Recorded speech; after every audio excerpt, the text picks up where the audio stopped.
एकर्डआव लिरना लाबोखानाय बायदि जोंनि सेंग्राफोरनो स्पेशल रिक्रुटमेन्ट होनांगौमोन। थांनाय 15 तारिखआव दिल्लीयाव बर'लेण्ड महाउत्सव खुंनाय जादोंमोन। बेवहाय जोङो भारतनि प्रधान मन्त्रि नरेन्द्र मोदी बिथांनि माखासे बाइकखौ जों नुनो मोनदों, लेक्सारखौ नुनो मोनदों। आरो बे लेक्सारखौ खोनानानै जों ओरैबायदि मोनसे आसुरित फिलिंस खालामदों आरोना। ओरैबायदि बुंबाय नरेन्द्र मोदी बिथाङा जोंनि एक्स एनडिबि फोरनि थाखाय 1500 कौटि थाखा भारत सरकारा हरदों होननानै। दा बेखौनो जों दिनै आसुरित जादों। बे 1500 कौटि थाखाखौ लाबोनानै जोंनि बिटिसिनि सिएम प्रमद बर' बिथांजों लोगोसे नैबे बिटिआर सालायगिरि दैदेनगिरि बिथांमोन इउजि ब्रह्म, रोनगोरा नार्जारी, गबिन्द बसुमतारी, रनजित बसुमतारी बिथांमोना बे फैसाखौ लाबोना बहा दोनखुमा फैखो? जोंनि कुइसना बे। बिथाङा दिनै नरेन्द्र मोदी बायदि सासे भारतनि प्राइम मिनिस्टाराथ' नंखाय खोथा बुङा, फैसाखौथ' हरमारदों। किन्तु बिथांमोनहा गावसोरखौनो ओरैबायदि बुंनानै लाबाय प्राइम मिनिस्टार बिथांनि सिगाङावहाय एक्स एनडिबिफ्रालायनो माने गासिबो फैसाखौ मोनजोब्बाय, 4000नि बारा मानसिया फैसा मोनबाय होननानै बुंदों। किन्तु बे फैसाखौबो ओरैबायदि होदों, नंगौ माखासेया मोनदों किन्तु बियो लन हिसाबै मोनदों आरो माखासेया मोनाखै। आरो बेखौ गभर्नमेन्टनो बा बेंकनो बै जाय मोनगिरि बिथांमोनहा होफिननांगौ आरो बे मोनसे। आरो एक्सग्रेसिया जाय मुंख्लं न'खरफोर, बे न'खरफोरनो गासिबो 5 लाख फैसा हरजोब्बाय होननानै बिथांमोनहा बुंदों। किन्तु बेथ' नंखाय, बेथ' नंखाय। जोंनि तामुलपुरावनो अनेक मथा मथि तामुलपुरावनो 400-500सो मारटियार न'खर दङ, बिथांमोननो दिनै सासेबो मोनाखै। जों नाम मख'नानै बुंनो हायो, सेनियर बेवहाय लिडार बाबुल बर' होननाय दङ, बिथाङा जुडिसियेलमोन, काउन्सिलनि जुडिसियेलमोन, बिथाङा मोनाखै। थिग बेबादिनो प्रफुल्ल नार्जारी होननाय दं, डिम्बिस्वर ब्रह्म होननाय दङ, फरेन बर' होननाय दङ। थिग बेबायदिनो गोबां तामुलपुरावनो 500-600 जनसो मारटियार न'खर दं आरो बिथांमोना होआखै। बेवहाय अबे रावजों बिथांमोनहा बिदि बुंनो हाखो? ओंखायनो जों आसुरित जादों आरो बहा 1500 कौटि थाखाखौ लाबोनानै बहा होखो? आरो मोनसे खोथाखौ बुंदों, माने बे एक्स एनडिबि फोरनोलायनो माबा पुलिसाव साकरि होजोब्बाय। बिनिखायनो प्रमद बर' बिथांखौ जोङो कुइसन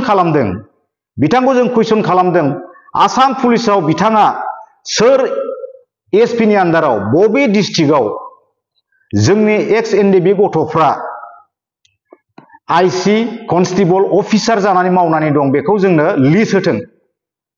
मानोना खुगाजों बुंबाल' जानाय नङा बियो, बेखौ जोंनो लिस्ट सहकारै जोंनो नांगौ, थाबैनो बिथांमोनहा जोंनो होथों, बेखौ जोङो कुइसन खालामदों। आरो मोनसे खोथाखौ बुंबावदों नरेन्द्र मोदी बिथाङा बुंबावदों, आसामनि बिकासनि थाखाय आसाम मा होनदों बिटिआरनि डेभेलपनि थाखाय, जौगाखांनायनि थाखाय आसाम सरकारा प्रत्येक बोसोराव 800 कौटि थाखा बिटिआर सरकारनो हरदों होननानै बुंदों। जुदि जों पिस एकर्ड खालामदोंब्ला बे फैसाखौ बहा बाहायखो बेखौ जोंनोबो नांगोन। बोसोरावनो जुदि 800 कौटि जुदि फैसा हरदोंब्ला मथा मथि दा बोसोरब्रै जाबाय नङा होमबा? बोसोरब्रैयाव 3200 कौटि थाखा दिनैहाय बिटिआर गभर्नमेन्टआ मोनबोबाय। जिहेतु जोंबो स्टेक हल्डार, एनडिबिनि थ्रुयैसो नैबे पिस एकर्डआ जादों। बिटिआर एकर्ड होनना बुङाखै नरेन्द्र मोदी बिथाङा, पिस एकर्ड होननानै बुंदों। जुदि पिस एकर्ड जामारदोंब्ला बे उन्नयननि फैसाया बहा थांखो? स्पेसियेलि बुंदों एडुकेसन आरो हेल्थ, सावस्रि आरो सोलोंथाइ, बेवहाय बे फैसाखौ हरदों होननानै बुंदों। किन्तु बे 800 कौटि फैसाजों बोसोरसेयाव 800 कौटि मोननाय फैसाखौ बबेयाव खैखान कलेज बिथाङा बानायखो बेखौ जोंनो हिसाब हो।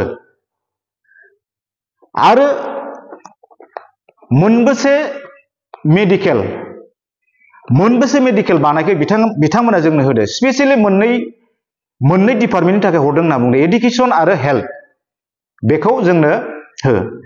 जि समाव नरेन्द्र मोदीया मानगोनां भारतनि प्राइम मिनिस्टार नरेन्द्र मोदीया जिथिया खोथा बुंदोंमोन एनडिबिफोरनो बिदि होबाय होननानै, एनडिबिफोरनो साकरि होबाय, एनडिबिफोरनो एक्सग्रेसिया होबाय, थांनानै थानाय माबाफोरनो फैसा होबाय होननानै 4 लाख करि होबाय होननायाव आरो जेल मुक्त जाबाय केस जोबजोब्बाय होननायाव दिनै इउजि ब्रह्ममोनहा दिपेन बर' बिथांमोनहा प्रमद बर'मोनहा ओरैबायदि आखाइ खबबाय जोंथ' लाजिदों बबेयावहाय नुखो बिथांमोनहा बे गासिबो जाजोब्बाय होननानै बबेयावहाय पुलिस साखरि होखो बिथांमोनहा बिनिखायनो जों बुंदों ओरैनोल' बुंबा जानाय नङा प्रमद बर' इउजि ब्रह्म गबिन्द बसुमतारी रन्जित बसुमतारी दिपेन बर'मोनहा जोंनो डकुमेन्ट सहकारै लिस्ट सहकारै जोंनो होथों बबे डिस्ट्रिक्टआव जोंनि एक्स एनडिबिफ्रा सोर एसपि नि आन्डाराव आइसि ना कनस्टेबल ना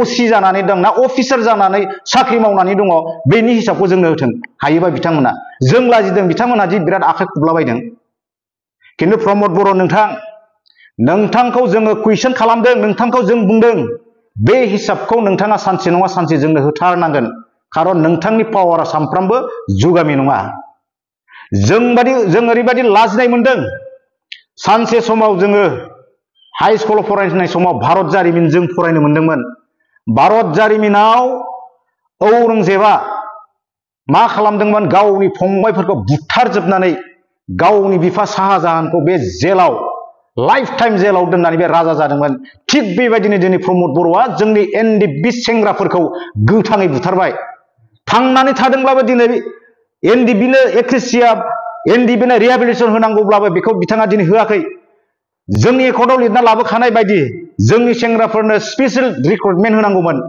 आर्मि मिलिटारि पुलिस बैसो थानाय मानसिफोरखौ बेखौ बिथाङा सासेबो होनो हायाखै जेलाव दोनबाय गोथां बिथांमोना थैनानैनो दङ बिथांमोनखौ दिनै बुथारदोंना बुथाराखै प्रमद बर' बिथाङा दिनै जायनिखि जोंनि आन्दलननि फाउन्डार लिडार बे लिडारखौ शाहजाहान बायदि जेलाव जोबथेनानै दोननानै बिथाङा बे औरंगजेबनि आखुजों दिनै जोंनि बिटिसिखौ सासन खालामदों आरो बिटिसिआव दिनै दुखुनिसो माखासे देंखो दामहोदों बिथाङा दिनैहाय बेनिखायनो बुंदों प्रमद बर' जोंनो हिसाब नांगौ 1500 कौटिखौ बहा गारखो बहा बाहायखो आरो जोंनि एनडिबिखौ प्राइम मिनिस्टार बिथांनो नोंथाङा बुंनाय बायदिनो नोंथांमोनाथ' बुंदों दिनै एक्स एनडिबिफोरखौ पुलिस मिलिटारियाव बा आसाम पुलिसाव सोबाय होननानै नोंथांमोना बुंदों बिनि थाखायसो दिनै नरेन्द्र मदि बिथाङा दिनै बे बर'नि महा उत्सब दिल्लीयाव स्पष्ट भाबै बे खोथाखौ बुंनो हादों ओंखायनो जोंनो नोंथाङा थाबैनो जोंनि बे एनडिबि एक्स एनडिबि केडारफ्रा बबे डिस्ट्रिक्टआव सोर एसपि नि आन्डाराव कनस्टेबल जानानै दं ना असि आइसि अफिसार जानानै दं नोंथाङा लिस्ट सहकारै डकुमेन्ट सहकारै जोंनो स्पष्ट खालामनानै होनांगौ बेखौ जों दिनै नोंथांमोननाव प्रमद बर' इउजि ब्रह्म दिपेन बर' गबिन्द बसुमतारी आरो रन्जित बसुमतारी नोंथांमोनखौ जोङो स्पष्ट खालामनो थाखाय जों दिनैहाय तामुलपुरनिफ्राय एक्स एनडिबि जानानै नोंथांमोनखौ स्पष्ट होनो थाखाय जों खावलायदों।